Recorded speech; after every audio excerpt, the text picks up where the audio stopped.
Bersyukur ya Allah Bapa yang kami sembah dalam nama Tuhan Yesus, karena kami dapat menikmati hadirat-Mu. Di dalam hadirat-Mu kami boleh menikmati kemurahan-Mu, kebaikan-Mu, kasih setia-Mu. Terima kasih Tuhan. Saat ini kami mau mendengar suara-Mu. Berfirmanlah atas kami, kiranya Roh-Mu yang kudus bekerja di dalam kami, memberikan kekuatan sehingga kami ya Tuhan dapat mengerti firman-Mu dan semakin mengenal Engkau dan dapat melakukannya dalam hidup kami. Terima kasih Bapa, dalam nama Tuhan Yesus berdoa dan mengucap syukur. Haleluya. Amin. Terima kasih Pak Sahat. Terima kasih Yedia. Shalom. Damai sejahtera Allah kiranya melimpah atas hidup kita. Kasih karunia-Nya semakin bertambah atas kita. Amin. Saat ini kita akan belajar tentang firman Allah yang berjudul salib dan mengikut Yesus. Kita coba sebentar tutup mata, bayangkan apa kira-kira ketika kita melihat salib, apa yang kita pikirkan, atau ketika kita membayangkan salib, apa yang datang dalam hati pikiran kita.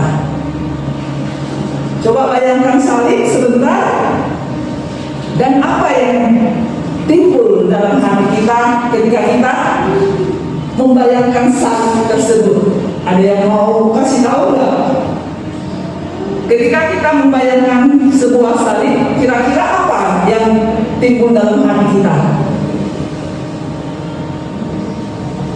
Nggak ada? Ya. Kalau saya pribadi, ketika saya melihat salib, itu otomatis langsung terbayang akan pengorbanan Yesus. Bagaimana Dia yang setara dengan Allah mengorbankan dirinya bagi saya dan bagi kita semua yang percaya kepadanya. Amin.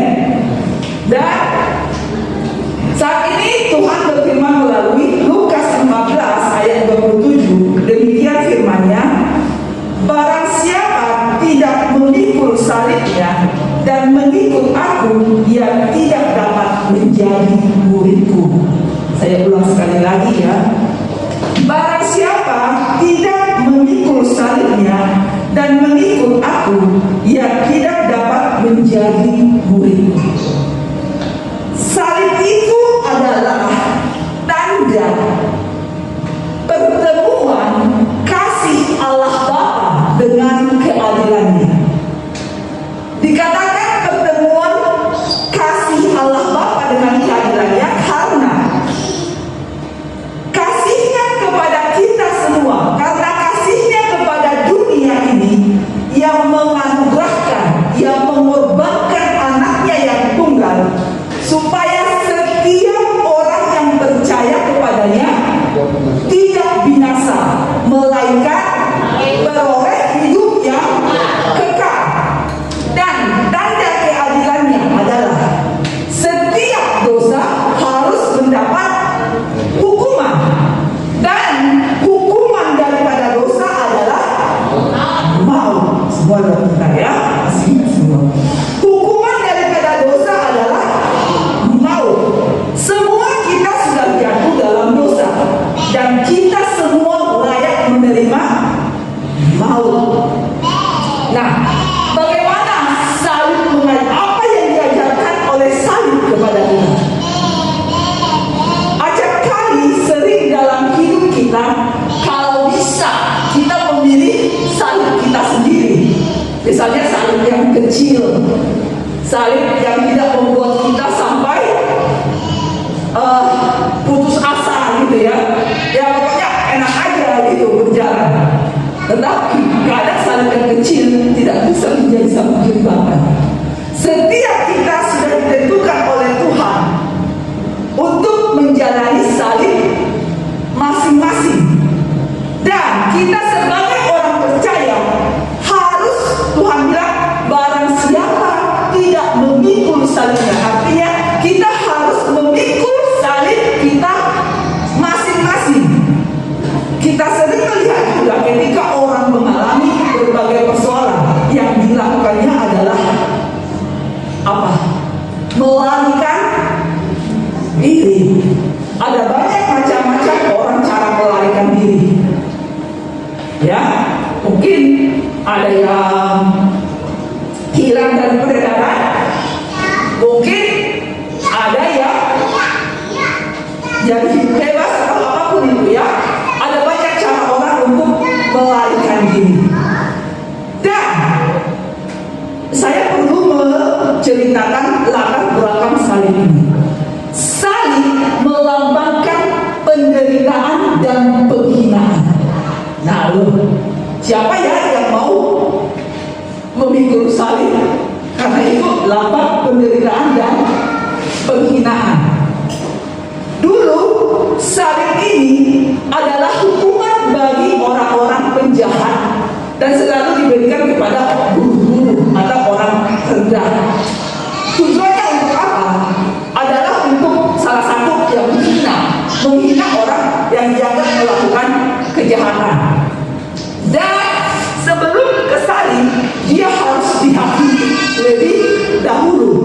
Sesudah dihakimi, dia pasti harus dicambuk. Ya, dia harus dicambuk. Kemudian sesudah dicambuk, dia harus diarak-arak mengelilingi kota sambil membawa sebuah seperti papan. Kalau di dalam di salib Tuhan Yesus ada kata itu ya. Di situ Pilatus mengatakan bahwa Yesus adalah raja orang Yahudi. Ya, nah orang yang memikul salib ini akan dipertontonkan kesalahannya, baru dicaci, diolok-olok dan dilempari. Tetapi Alkitab mengajar kita bahwa Yesus disalib bukan karena dia berdosa, sebab Yesus tidak berdosa. Tetapi Yesus disalib adalah oleh karena kehendak Bapa. Ya, oleh karena kehendak Bapa. Lalu Yesus disalib oleh karena kehendak Bapa untuk apa? Menyelamatkan manusia. Karena dalam Yesaya 53 dikatakan, Yesaya 53 dikatakan di sana bahwa oleh karena pemberontakan kita lah makanya Yesus menanggung kematian di salib. Sering kita yang terjadi ketika mengalami penderitaan, kita bukannya merendahkan hati, kita bukan merendahkan diri, tetapi bahkan saat kita mengalami penderitaan, kita sering berkata, saya tidak butuh Tuhan lagi. Betul ya? Saya tidak perlu Tuhan lagi. Buat apa saya mengikut Dia kalau hidup saya menderita?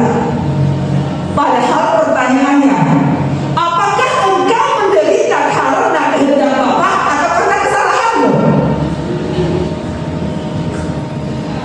Kalau kehendak Bapa,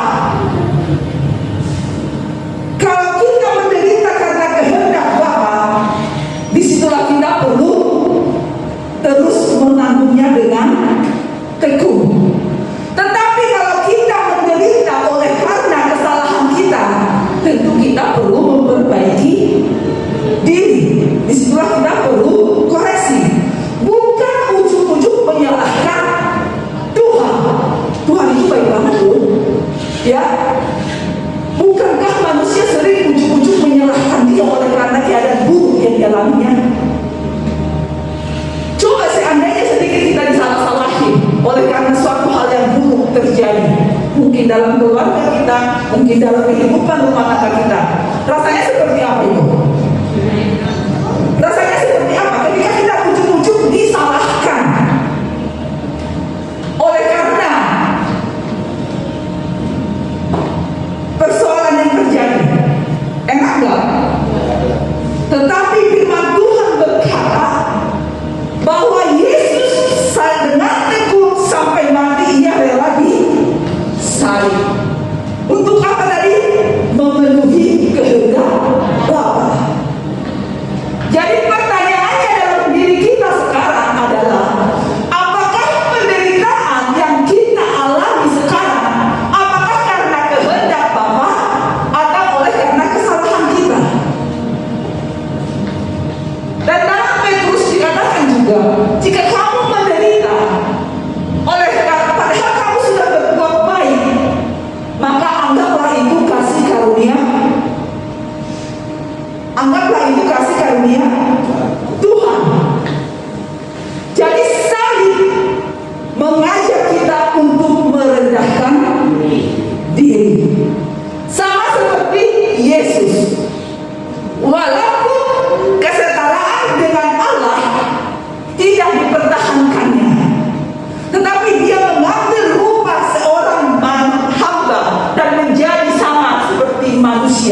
kita malah menjauh dari Tuhan. Jangan oleh karena kesulitan yang kita hadapi, kita menjadi jauh dari Tuhan. Tetapi mari kita belajar daripada Tuhan, bahwa kita harus merendahkan diri. Saat kita mengalami persoalan, justru disitulah kita harus semakin dekat kepada Tuhan. Justru di saat kita semakin punya masalah, kita harus tanya, Tuhan, kalau Tuhan mengizinkan aku mengalami ini, pasti Tuhan punya maksud. Nyatakan maksudmu. Kalau Tuhan mengizinkan saya menderita, pasti Tuhan punya tujuan, dan pasti Tuhan punya jalan keluar. Karena firman Tuhan berkata, pencobaan yang kita alami adalah pencobaan biasa yang tidak melebihi kekuatan kita. Ketika kita dicobai, Tuhan akan memberikan jalan keluar. Tapi bagaimana Tuhan memberikan kita jalan keluar kalau kita lari darinya?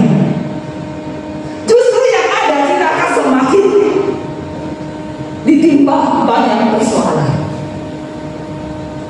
Begitu juga yang dialami oleh orang Israel ketika mereka mengalami pembuangan. Mereka sudah diingatkan berkali-kali, bahkan Yeremia sampai 23 tahun sebelum mereka mengalami pembuangan, 23 tahun menyampaikan firman Tuhan agar mereka bertobat. Tetapi orang Yehuda tidak mendengarkannya. Suku Yehuda, orang Israel tidak mendengarkannya. Kemudian sesudah mereka jatuh dalam pembuangan, kemudian tetap mereka diingatkan lagi, jangan kamu pergi ke Mesir, tetaplah tinggal di Yerusalem, tunduklah kepada Nebukadnezar. Mereka bilang, wah, itu bukan firman Tuhan. Mereka tetap memberontak, sekalipun mereka sudah jatuh loh dalam pembuangan, artinya sudah menderita sekali, betul? Tetapi mereka tidak peduli. Dan akhirnya apa? Yang kemau-kemaulah Tuhan bilang seperti itu. Akhirnya Tuhan punya, bukan karena Tuhan tidak mau menyelamatkan kita atau menolong kita dalam persoalan, tetapi maukah kita ditolong? Sama seperti perkataan Tuhan Yesus kepada orang yang di kolam renang Bethesda, maukah engkau sembuh? Dan pada saat ini juga Tuhan tetap menawarkan, maukah engkau sembuh? Maukah engkau pulih? Maukah engkau lepas dari penderitaanmu? Itu ada di dalam diri kita jawabannya. Amin. Yang terutama, memikul salib, untuk bisa memikul salib kita adalah merendahkan diri agar Tuhan dapat menolong kita. Semua kita punya masalah masing-masing, cuma kita sering lari dari hadapan Tuhan. Yang kedua, apalagi yang diajarkan oleh salib kepada kita, yaitu tentang ketekunan. Coba dibaca Ibrani 12. Ibrani 12 ayat 3. Demikian firman Tuhan. Ingatlah selalu akan Dia di sini Yesus ya. Ingatlah selalu akan Dia yang tekun menanggung bantahan yang sehebat itu terhadap dirinya dari pihak orang-orang berdosa, supaya jangan kamu menjadi lemah dan putus asa. Tentu setiap kita pernah mengalami putus asa, pernah mengalami lemah, ya. Tetapi firman Tuhan berkata, ingatlah akan Dia, ingatlah akan Yesus yang dengan tekun menerima bantahan. Apa arti tekun? Tekun artinya adalah fokus, kemudian konsisten, dan juga bersungguh-sungguh, dan tidak mudah menyerah terhadap situasi apapun. Amin. Tekun artinya fokus, konsisten, dan tidak mudah menyerah terhadap situasi apapun. Sesulit apapun hidup kita, pasti ada jalan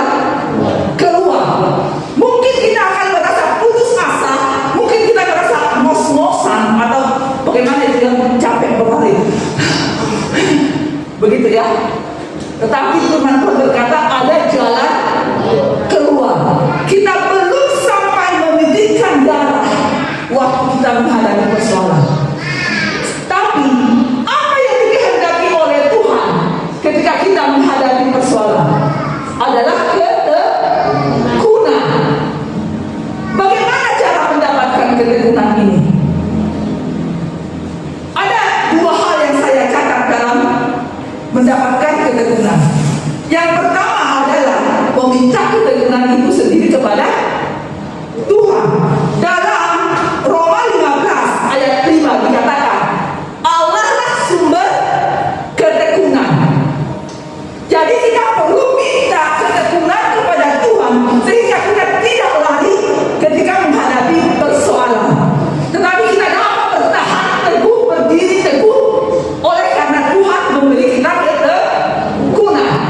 Yang kedua adalah bermegah dalam kasih karunia Tuhan, oleh karena bermegah dalam kesengsaraan kita oleh karena kasih karunia Tuhan.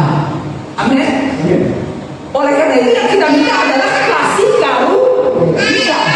Dengan kasih karunia dikatakan di sana dalam Roma 5 ayat 3 sampai 5 dikatakan, kita malah bermegah juga dalam kesengsaraan kita, karena kita tahu bahwa kesengsaraan itu menimbulkan ketekunan, dan ketekunan menimbulkan tahan uji, dan tahan uji menimbulkan pengharapan, dan pengharapan tidak mengecewakan, karena kasih Allah telah dicurahkan di dalam hati kita oleh Roh Kudus yang telah dikaruniakan kepada kita.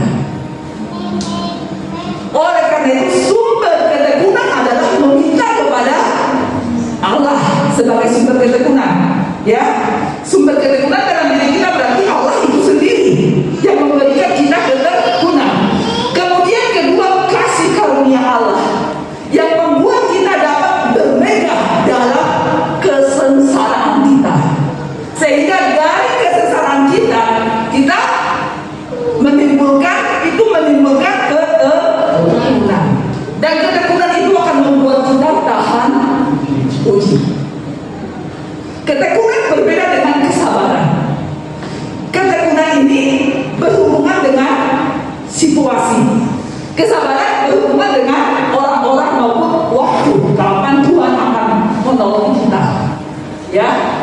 Tetapi ketekunan dan kesabaran selalu beriringan. Di saat kita teguh, kita juga perlu bersabar. Ya. Ya, macam kali kita selalu ingin instan aja. Maunya cepat Tuhan lakukan persoalan kita. Tetapi Tuhan tahu sejauh mana Dia dapat menguji kita. Dan ketika kita teguh, apa yang kita dapat? Apa buah daripada ketekunan? Hasil yang manis. Alkitab berkata buah yang matang, yaitu tahan uji. Amin. Siapa yang mau minta ketekunan kepada Tuhan? Siapa yang mau minta ketekunan? Mintalah ketekunan kepada Tuhan. Saya pribadi juga begitu, ya. Ketika saya mengajarkan ini, saya mengajarkannya bukan kepada hanya Bapak Ibu, tetapi juga bagi saya pribadi. Ya. Oleh karena itu kita semua membutuhkan ketekunan saat kita memikul salib kita. Sama seperti petani ya. Petani pertama-tama dia harus mencari lahan. Kemudian dia harus mencangkul untuk menggemburkannya. Itu butuh tenaga nggak? Butuh korban nggak? Pengorbanan nggak? Butuh. Ya. Kemudian dia harus menyemai bibit, memilih bibit, menyemai bibit dan menanam. Belum lagi dia harus menjauhi rumput-rumput liar. Barulah kemudian dia bisa memanen pada waktunya sesudah dia melakukan itu semua dengan baik. Begitu juga dengan kita. Ketika kita cakap menangani persoalan kita oleh kasih karunia Tuhan, maka kita akan bisa keluar daripada persoalan kita, dan kita bisa dapat memikul salib kita. Ya, jadi dalam memikul salib diperlukan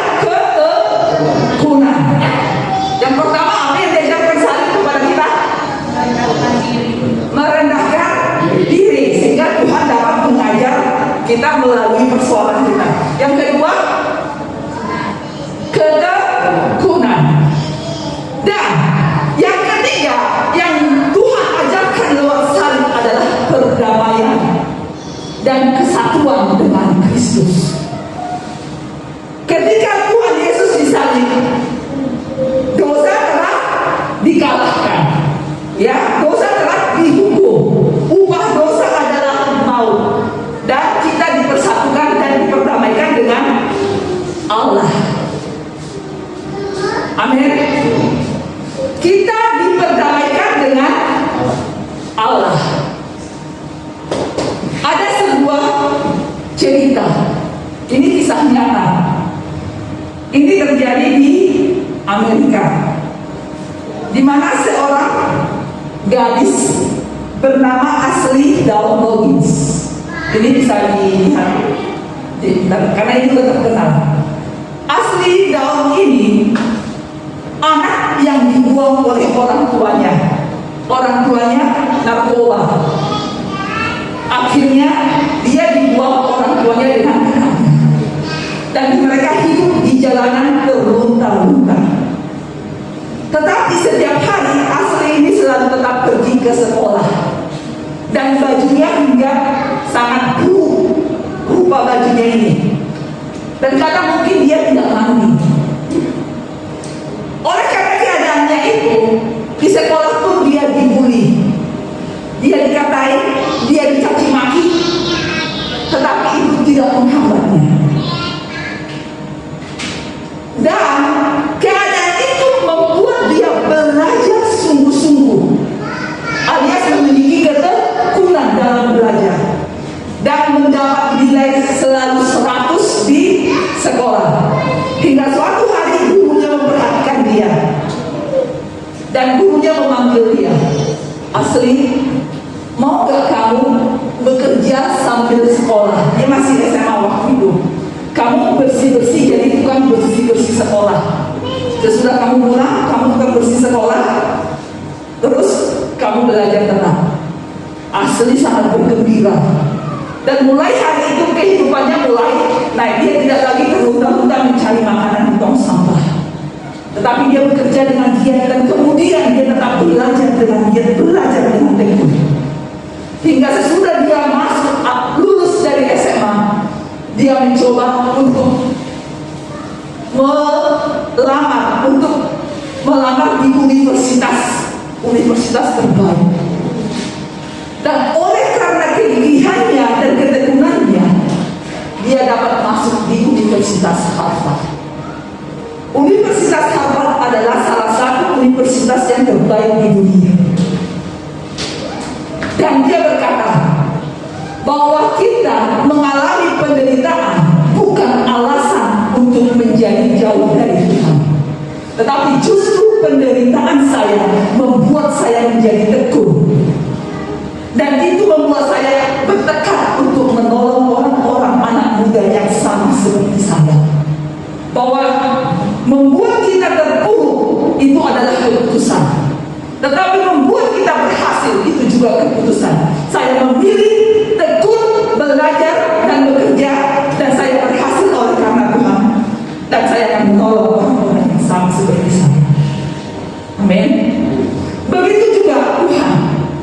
Tuhan mengizinkan berbagai macam pencobaan dalam hidup. Tuhan tidak pernah mencoba, tapi Tuhan mengizinkan kita mengalami penderitaan untuk masuk yang mulia, agar kita paling tidak tahan uji, dan kemudian kita menerima janji Tuhan. Mari kita baca Ibrani 10 ayat 36. Kita ketemu nih. Ya. Sebab kamu memerlukan ketekunan, supaya sesudah kamu melakukan kehendak Allah, kamu memperoleh apa yang menjadikannya itu. Ya. Di KPI pernah ditanya tentang bagaimana mendapatkan janji Allah. Ya. Nah, salah satu kunci daripada mendapat janji Allah adalah ketekunan. Jadi jangan lari dari masalahmu, tetapi tekunlah memikul salib. Sebab Tuhan bilang, barang siapa tidak memikul salibnya dan mengikut aku, dia tidak layak. Oleh karena itu katakanlah kepada Tuhan, Tuhan, aku butuh Engkau. Tolong aku untuk bisa merendahkan diriku sehingga Engkau bisa mengajar aku. Tolong aku untuk bisa tekun sehingga aku dapat memikul salibmu sehingga aku dapat menerima janji.